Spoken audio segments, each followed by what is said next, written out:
The eighth biggest mistake you can make is losing the other driver's contact information and photos from the car accident.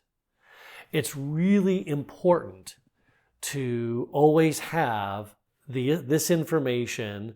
Hopefully you maybe took a photo of the driver's license, of the insurance card, or you wrote that down somewhere on a piece of paper. Maybe they handed you a business card. Whatever it is vital that you hold on to that information. Put it in a safe place. If you took a photo of the person's driver's license, make sure you have a backup copy of it somewhere so that if you lost your phone, or you replaced your phone, you wouldn't lose that information with the new one that you get.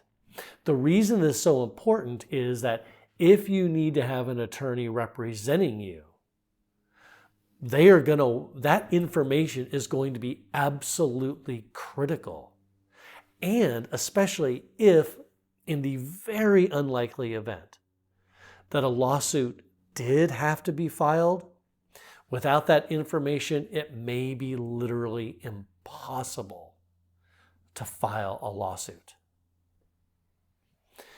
Also, keeping a hold of the photos that you took of the accident scene, of your car, of the other person's car, can become invaluable for proving who's at fault for causing the collision if there's a dispute.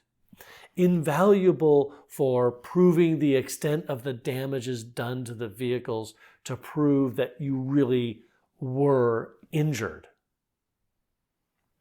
And if you don't have backup copies of those photos somewhere securely saved, you may find yourself someday going, oh no, I can't find that, and really wishing you would have had all of that information. So do your best to make sure that you have an extra copy of everything secure somewhere. So in the event you need it, you will always be able to find it. Thank you.